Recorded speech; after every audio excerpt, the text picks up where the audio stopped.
Hocam hoş geldiniz. Merhabalar, hoş bulduk. Nasılsınız? İyisiniz inşallah. Çok şükür iyiyim. Çok memnunum böyle güzel bir yayında buluştuğum için. Daha Çok evvelden de teşekkür dinliyordum ederim. böyle güzel, cesur böyle programlarını. Şimdi de ne güzel böyle birlikte yapacağız inşallah. Ve Çok konumuz, teşekkür ederim. evet, ve konu da her birimizi çok yakından ilgilendiren. Bazen belki düşünmekten, söylemekten çekindiğimiz şeyleri bugün böyle güzel güzel birlikte açacağız. İnşallah hocam. Ben bu akşam sizden çok şey öğreneceğim. Epey bir de bu program için çalıştım, soruda çalıştım. Hem bu vesileyle de sizin anlatılarınızı öğrendim. Sizi daha yakından tanıma şansı buldum. Şanslı addediyorum kendimi. Hem yayında sizi görmekten hem sizi yakinen tanımaktan. Çok şükür ben de çok memnunum. Şimdi bugünkü çalışmamızı böyle birazcık daha farklı açılardan sanki düşünce deneyleri yapalım. Kafamızda böyle bazı kalıpları yavaş yavaş kırarak yapalım istedim. Hem de seninle Tabii ki. yaptığımız bu ilk canlı yayının böyle şerefine olsun diye. Tabii ki Şimdi hocam.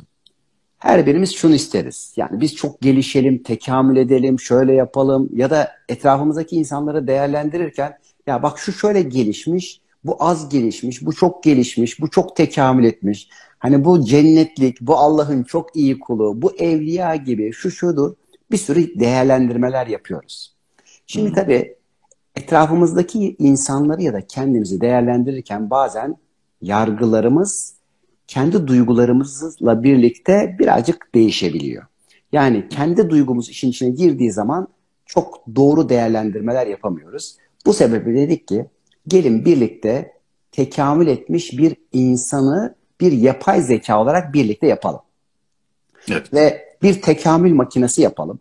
Ve bu yapay zeka insana tekamül etmiş özellikler ekleyelim. Ne olursa bu işte diyelim ki bizim sanal alemde yapacağımız, hani şimdi bu metaverse'te yapacağımız bu insana gerçekten bak bu tekamül etmiş diyelim. Ve ona programlar ekleyelim. Bak şu programı ekledik, bu kadar gelişti, bu kadar bak özellikleri arttı, insani özellikleri arttı. İşte toplum içerisinde mevkisi, saygınlığı, hani cennetlik hali arttı diyeceğimiz ona bazı programlar yükleyelim. Hı hı. Birlikte yapalım bu işi ve bundan önce de belki şimdi toplumun içinde şunlar var. Yani olumsuz ya da hani gelişmemiş geri insan dediğimiz insana da şöyle bir hatırlayalım. Yani biz kimlere daha çok geri diyoruz? İşte diyelim ki çok ben diyen, her şeyi Evet. işte Evet. hep bana olsun diyen, işte çok korkak, herhangi bir işe hiç başlayamayan, cesaret edemeyen, çok endişeleri olan, işte çok gergin ve sürekli böyle insanlara saldırgan, çok öfkeli, kızgın, işte diyelim ki etrafındaki insanlara karşı saldırgan, e, hiç etrafındaki insanlarla empati kurmayıp onlara çok kolay zarar verebilecek halde ve durumları da olan, yani kısaca çok egoist ve bencil kişilere biz geri insan diyoruz. İşte herhangi bir bildiğini, herhangi öğrendiği bir şeyi değiştirmekten kaçıran, bir şeyi bırakamayan, bir şey alamayan ama her şeyi almak isteyen, hiçbir şeyi bırakamayan ama sanki veriyormuş gibi yapan, dışarıya karşı maskeler, roller yapan, etrafındaki insanlara zarar veren insanlara da biz diyoruz ki bu insanlar az gelişmiş, gelişmemiş, hatta insanımsı diyoruz. Yani bu da bizim şu ana kadarki 3 aşağı 5 yukarı hayat içinde öğrendiğimiz bir insana bakış açısı. Peki öyleyse biz şimdi bu yapay zekamıza oluşturduğumuz insanı tekamül makinesine sokalım ve şimdi bütün bu geri özelliklerini ileri bir özellik haline getirelim. Sanki biz böyle kenardan seyrederken aslında bunları kendimize yapıyor olacağız ama sanki bunu dışarıdan başka bir yapay zeka yapıyormuşuz gibi üzerinde çalışalım. Şimdi bir kere hepimiz şunu isteriz. Deriz ki bu tekamül makinesinde vereceğimiz kişinin acaba hangi özelliği eklersem bu kendine, hayata, başkalarına faydalı bir insan haline getiririz. Hani belki birçoğumuz hemen şöyle, ya şöyle çok ibadet etsin, şöyle işte bilmem ne yapsın. Bütün bunların sonucunda ulaşacağı söyleyeceğiz. Yani çünkü evet, bir kişi meditasyon yapabilir, ibadet yapabilir, sürekli Allah'ın yolunda hani böyle bir şeyler yapabilir ama bunların her bir tanesi bir sonuca ulaşmak için biz kestirmeden şimdi o sonucu görelim ki yaptığımız hangi hal, hangi manevi durum, hangi çalışmalar varsa hem rotamızı hem hedefimizi belirleyelim hem de ola ki yanlış taraflara, oyalandığımız taraflara gitmeler varsa da bunları derleyelim, toplayalım ve her birimiz işte o gelişmiş insanı birlikte inşa edelim. Bu tekamül makinesi, hani nasıl bir zaman makinesi varsa tekamül makinesinin içine sokup çıkarttığımızda işte bak bu tekamül etmiş bir insan diyelim. Şimdi bu makineden çıkarken bir kere şuna bakalım. Bu insanın sorun ettiği şeyler ne? Ve öyle bir şey ekleyelim ki oraya, bu kişi sorun ettiği şeylerin kalitesini arttırdıkça tekamül etsin. Şimdi birinci kuralımızı koyduk oraya. Yani şimdi neleri sorun etmeli bu? Şimdi sadece işte diyelim ki kendi hayatıyla ilgili bir şeyleri mi sorun etmeli? Sadece işte ah yemek yedim yiyemedim, işte bazı güdüsel ihtiyaçlarımı gördüm görmedim, bunları mı sorun etmeli? Ya da birisi geldi ona işte dokundu, öfkelendi, sinirlendi, kızdı. Herhangi bir kişiyle olan durumu kişiselleştirerek sorun etmeyi mi devam ettirsin? Ya da sorun ettiği şeyleri yavaş yavaş azaltarak, sorun ettiği şeylerin kalitesini arttırarak, o ben tarafından, sadece ego tarafından bize, hepimize, dünyaya, insana, insanlığa ve hatta dünyadaki varlıklara, tüm canlılara kadar bu sorumluluğu ona yükleyerek sorun ettiği şeylerin kalitesini arttıralım.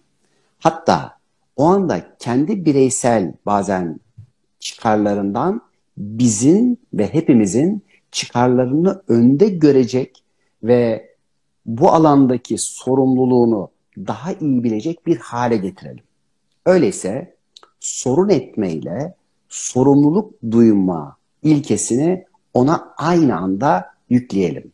Ve bir anda o şunu desin: ben bugüne kadar şunları sorun ediyordum. Mesela belki işte yarın ekmeğim olacak mı olmayacak mı? Yarın işte şöyle bir korku ya da endişeli bir durumla karşılaşacak mıyım, karşılaşmayacak mıyım? Kaygılar. Kaygıları, bütün bunların her bir tanesini sorun etmekten çıkartan ve yükselten oraya bir program koyalım. Ve bu program desin ki bize, ya şimdi işte Ünal, Emrah, yani artık o kadar bir hani tepeden, Everest'ten daha evvelki sorunlarına bakıyor ki, o kadar küçük görüyor ki onları, o sorunları. Onların her bir tanesinin hayat içerisindeki sebeplerini, sonuçlarını, hatta sonuç sebep yasalarını aynı şekilde görerek kendini bugüne kadar sadece bencilliği için sorumlu tutarken şimdi artık her bir insan için, dünya için, hayat için, biz için sorumlu tutmaya başlıyor diye kademe kademe yükseltelim. Örneğin kişi artık ailesinden sorumluluk duyuyor. Apartmanından sorumluluk duyuyor. Belki çevresine karşı, şehrine karşı, yaşadığı ülkeye karşı, doğduğu vatana karşı, geldiği dünyaya, dünya zamanındaki o coğrafya ve insanlığa karşı bir sorumluluk duyuyor ve dünyada bir canlı olarak bütün dünya canlılarına karşı bir sorumluluk duyuyor. Hatta hayatının sorumluluğunu aldığı için dünyadaki her bir canlının da onun üzerine düşen sorumluluk payını alarak buna göre yaşıyor. Şimdi ne yaptık? O zaman sorun ettiği şeylerin kalitesini arttırdık ve sorumluluk duyduğu şeylerin kalitesini yükseltme düğmesi koyduk biz bu tekamül makinesine. Şimdi bir insan eğer hayatının sorumluluğunu alabiliyorsa hayatındaki zorunluluklar devre dışı kalıyor. Şimdi burası çok enteresan bir Çok alan. güzel bir cümle hocam. Şimdi bugün birçok kişinin belki hayatında çalışmak zorundayım, işe gitmek mecburiyetindeyim, şu ilişkiyi devam ettirmek benim için gerekli. Tüm gereklilikler, mecburiyetler, zorundalıklar ve bu kelimeleri kullandığımız alanlar bir anda devre dışı kalıyor. Ne yaptık çünkü? Tekamül makinemizde biz bu yapay zeka tarafına bir bilgi yükledik. Artık kişi hayatının sorumluluğunu alıyor. Hayatının sorumluluğunu demek ki alan kişi için artık iteklemeye, kakılmaya, hayat içerisinde bir şeyi tat almadan yapmak devre dışı kalıyor. Eğer gerçekten para kazanacaksa keyif, tat, zevk aldığı için orada. Neden? Çünkü işinin, para kazanmanın, yaptığı şeylerin, hayatının, gelmişinin, geçmişinin, ailesinin, ülkesinin, dünyanın ve tüm canlıların sorumluluğuyla nefes alıp veriyor. Şimdi sadece bir tane nokta koyduğumuz zaman bile aslında şimdi hayat ne kadar değişmeye başlıyor. Peki hayatın sorumluluğunu almak ne demek ve nasıl olur? O zaman hani bu makinenin içerisinde bu verileri biz nasıl vereceğiz diye yapacak. Şimdi bir kere eğer geldiği dünya, doğduğu bu beden onun için değerlenebiliyorsa değerlendiği ölçüde değerli bir dünyada yaşıyor. Ve kişi kendine değer verdiği kadar değer görebiliyor. Bu sebeple birçok belki şu andaki dinleyicilerimiz bazen değersizlik, yetersizlik hissediyordu. Oysa ki bu değersizliği hayata kendileri veriyordu. Yani bu hayat, bu beden, bu araç, geldiğim bu dünya değersiz, bu zannı kaldırdığımızda verilen bu aracın ne kadar mükemmel, kullandığımız bedenin ne kadar zenginliklerle ve ne kadar muhteşem aksesuarlarla dolu olduğunu fark ettiğimizde ve verilen hayatın ne kadar kıymetli, zaman denilen bu enerjinin ne kadar korunması, kıymeti ve değeri bilinmesi gereken bir şey olduğunu gördükçe yaşadığımız her saniyenin, her dakikanın, her anının kıymetini nasıl daha iyi biliriz?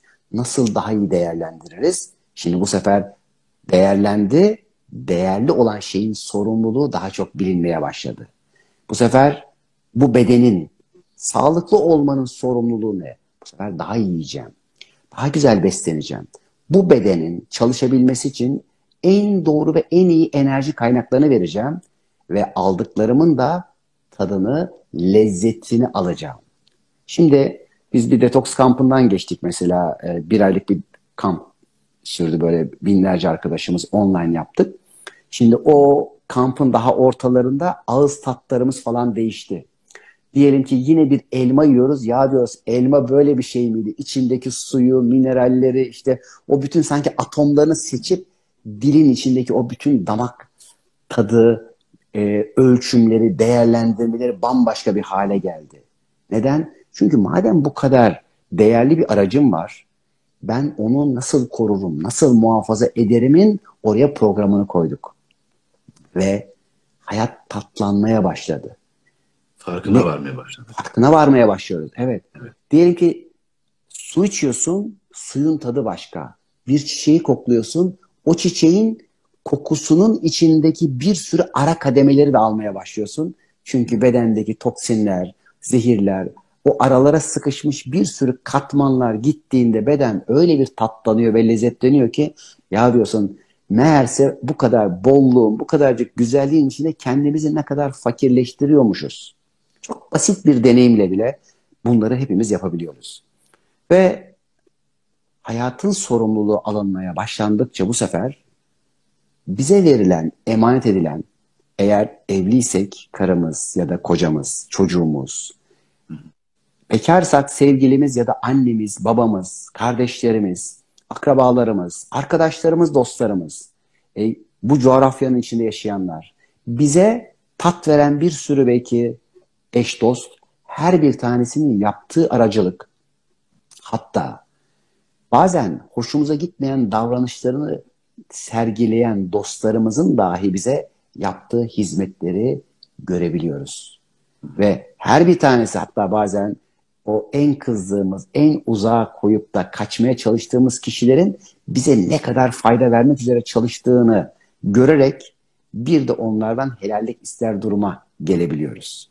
Hayat değerleniyor, kıymetleniyor. Çünkü ben kendi hayatıma değer verdikçe başka insanlar da bana, yaptıklarıma, emeğime değer vermeye, saygı duymaya başlıyorlar.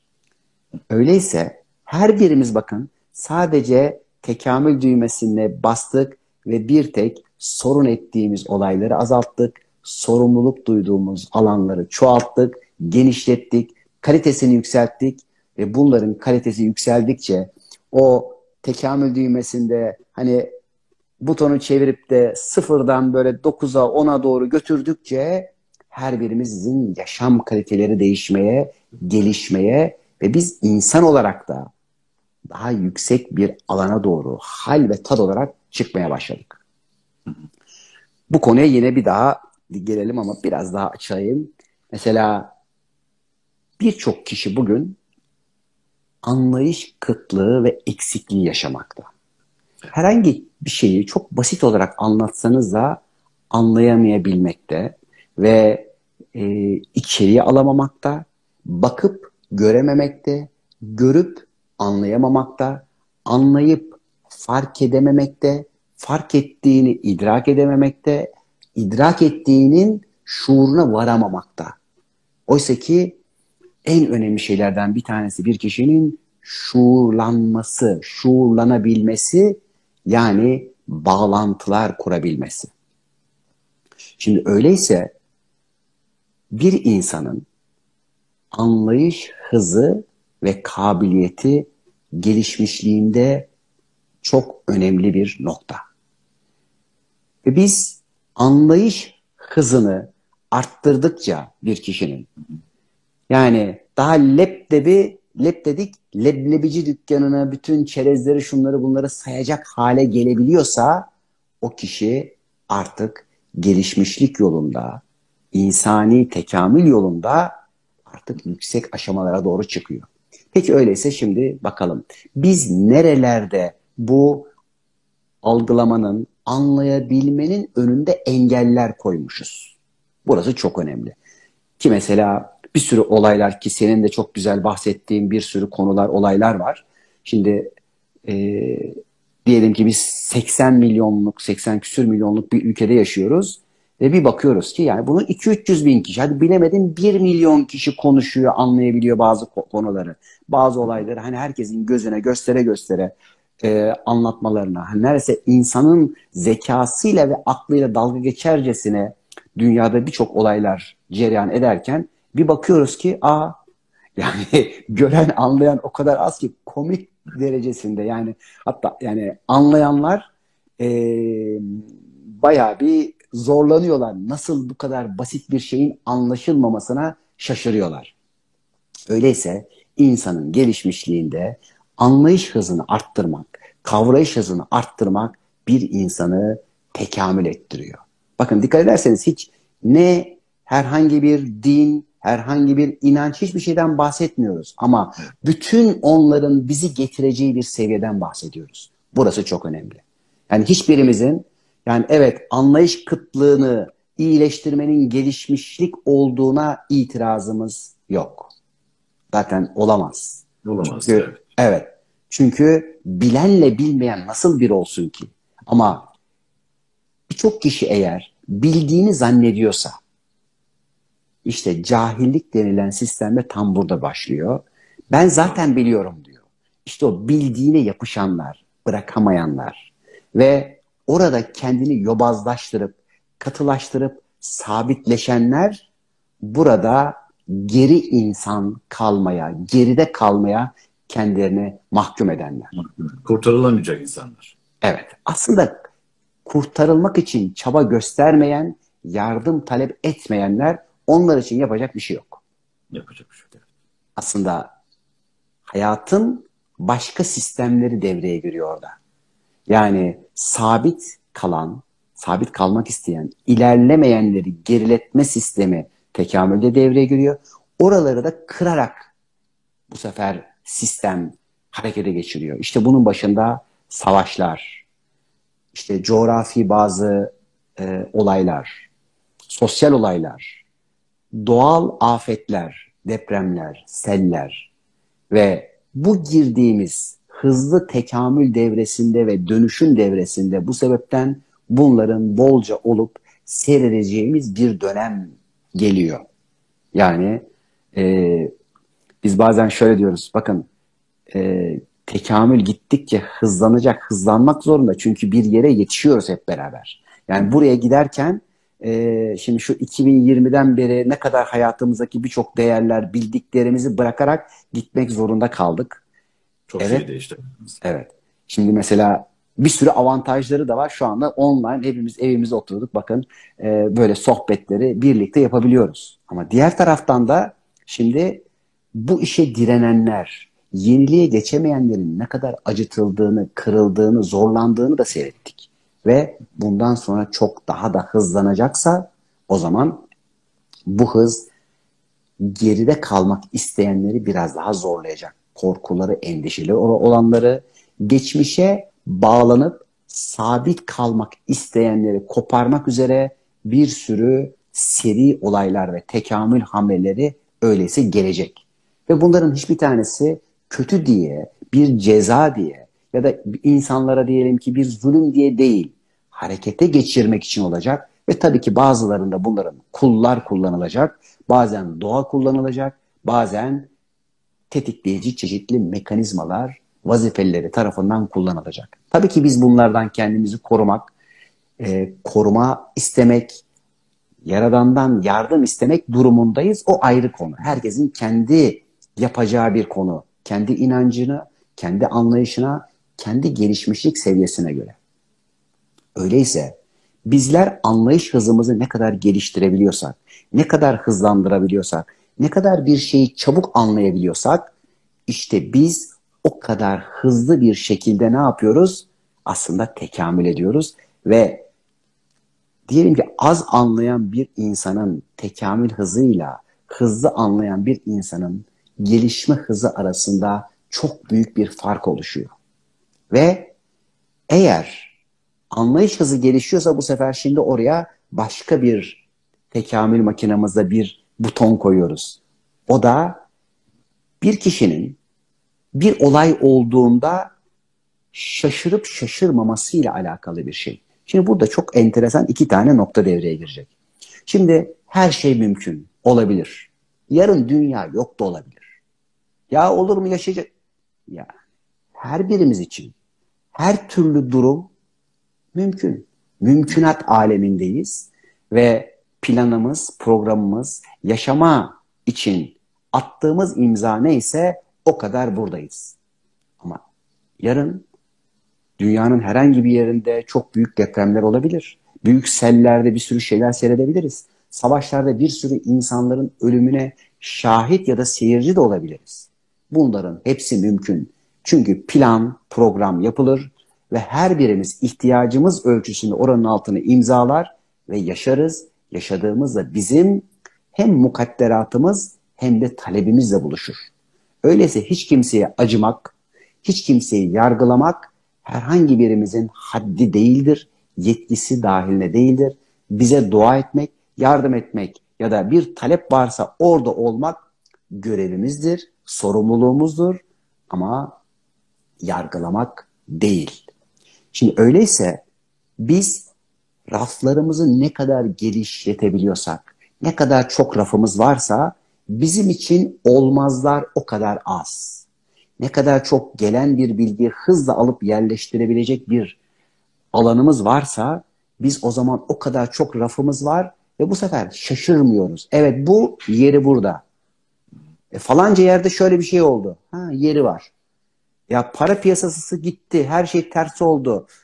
Bizim kağıt paramız yarın gazete kağıdı oldu. Evet olabilir. Bu var. Ertesi gün bak bütün gıda şöyle oldu. İnsanların işte bir anda koşmasıyla beraber işte kargaşalar oldu. Varlık içinde kimi insanlar yokluk yaşamak durumunda kaldı. Mümkündür, olabilir. Sen bu güven içerisinde ve bu raflarını açarak eğer ilerleyebiliyorsan bu sefer ilahi yardımlar da seni koruyup kollamak üzere mekanizmalarını çalıştırıyor ki zaten tüm kainat müthiş bir matematikle yaratılmış. Allah'ın matematiksel sistemi içerisinde isteyen bu kanunları doğru kullandığında sistem onun hayrına işleyerek onu destekliyor. Oysa ki ilahi kanunlarla savaşarak onu yenebileceğini, haşa hani Allah'ı kündeye getireceğini zannedenler olduğunda da onlar kündeye geliyor. Çünkü sistem müthiş bir mekanizmayla çalışıyor ve biz ne kadar o zaman hızlı bir anlayış, idrak ve diyelim ki şuur haline geçebiliyorsak o kadar tekamülümüzü hızlandırabiliyoruz. Ve eğer öğrendiğimiz ve anladığımız, bu anlayış hızlarımızla böyle içeriye alabildiğimiz bilgileri ne kadar birbiriyle bağlayabiliyorsak, işte o bağlantı hızımız, bağlantılar ile ne kadar çok yere nüfuz edebiliyorsak, işte burası bizim şuur alanımız ki yeni bir butonumuz daha oldu tekamül makinamızda. Bu sefer bir kişi ne kadar şuurluysa, ne kadar şuur alanları geniş ise o kadar o kişi gelişmiş demek. Bunun karşılığı da şu. Şimdi diyelim ki bir kişi bir üniversiteyi okudu, mezun oldu, o alanda bir uzman oldu. Şimdi bir bakıyoruz ki o uzman olduğu alanın dışında kişi hiç başka bir konuyla ilgilenmiyor ve başka bir şey yapmıyor. Bize eskiden şey derlerdi, Almanya'da giden işçilerimize işte verirler, bir tane vida sıktırırlar, ötekine bir somun taktırırlar, ötekine bir şey sildirirler ve o sadece onu yapacak ve robot olacak. Ki mesela Rusya'da falan da geçmişte diyelim ki motorun bilmem hangi kısmını, diyelim ki karbüratörünü bir ülkede, işte pistonlarını bir ülkede, işte yataklarını bir ülkede, ondan sonra başka bir yerde de bunları birleştirirler ki hiç kimse kimsenin yaptığını anlamasın diye. Biz hangi meslekten, hangi konuda uzmanlık alanımız olursa olsun her konudan da biraz bilmek durumundayız. Ve o bildiğimiz bir konuyla da bağlantı kurmak durumundayız. Bu sebeple bir şeyi çok iyi bilmek ve her şeyden de az bir şey anlamak durumundayız. Bu bir şeyi bilmek tabii o kadar önemli bir şey ki, çünkü bir şeyi çok iyi bilen aslında her şeyi iyi bilmeyle ilgili bağlantısını açıyor. Kişi diyelim ki doktor. Şimdi diyeceksiniz ya doktor aynı zamanda mühendisliği ne bilsin? Kişi aynı zamanda diyelim ki maneviyatı ne bilsin? Astrolojiyi ne bilsin? Astronomiyi ne bilsin? Fiziği, kimyayı, matematiği ne bilsin? Bilmek durumunda. Onun için eskiden bilim adamı değil, alim var. Alim demek değil mi? Eskiden alim hiç öyle şu adamı bu adamı yok. Yani herhangi bir tane bir konuda bilim sahibi bir kişiyi görmüyorsunuz. Bakıyorsunuz ki işte İbn Sina'dan tutun da Farabi'sinden, işte İbn Rüşd'ünden hangi alana giderseniz gidin her bir tanesi aynı zamanda tıp biliyor. Aynı zamanda astronomi, astroloji, fizik, kimya, hani tefsir, ne kadar ilim varsa bakıyorsunuz ki ya bu adamın ömrü ne ki böyle? Hayır, sadece açı böyle.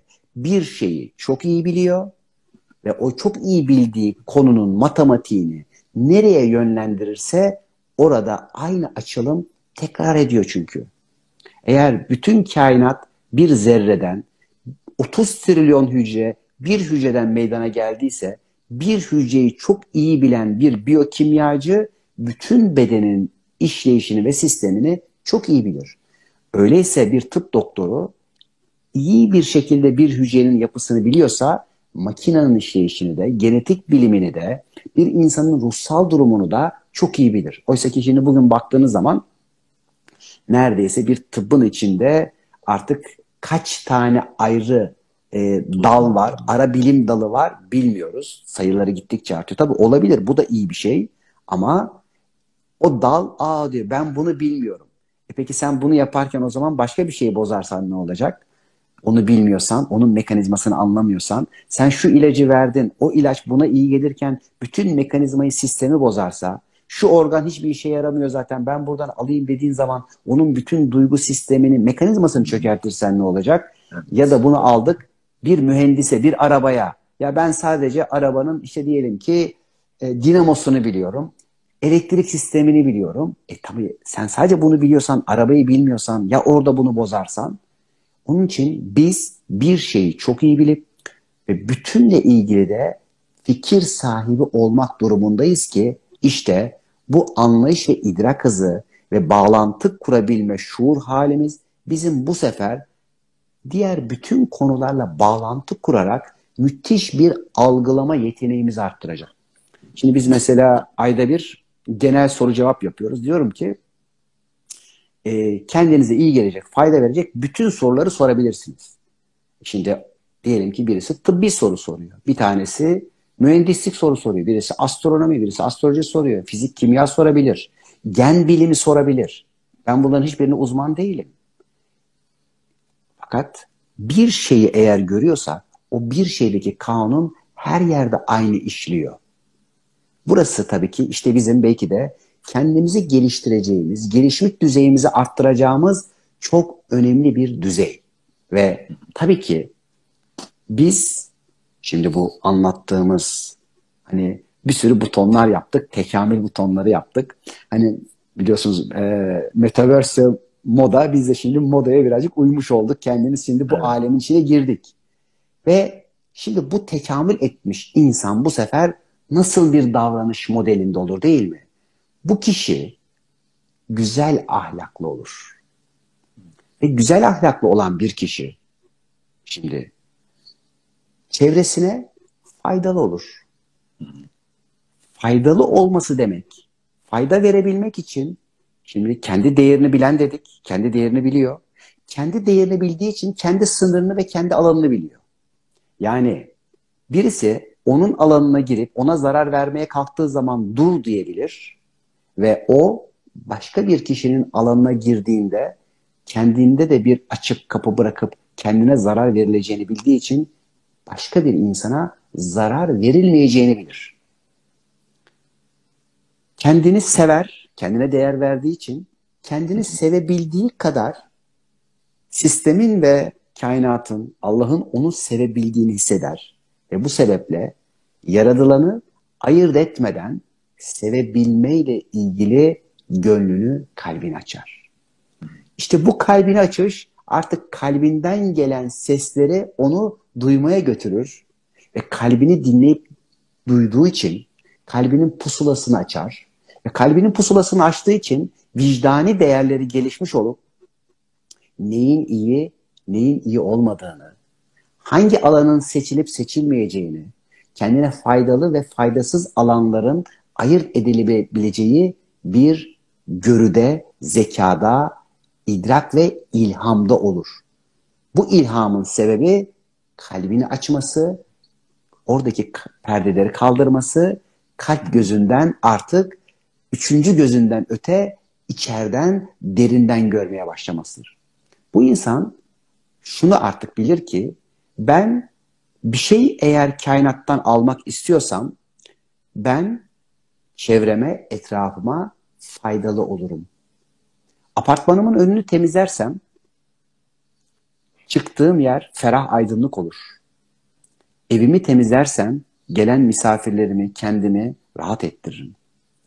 Duygu ve düşüncelerimle eğer kainata an beyan bir yayın yapıyorsam bunları temizler, doğru yayınlar yapar, fayda üretir, faydalı ve güzel kelimeleri kullanır.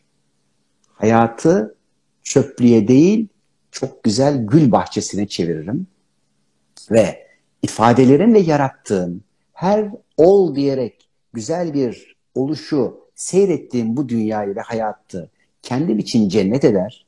Cennet ettiğim yerlere de başka insanlar da imrenerek belki de onlar da bazen davetli olur, bazen kendi hayatlarında da bu cenneti yaşamak üzere şevk ederler.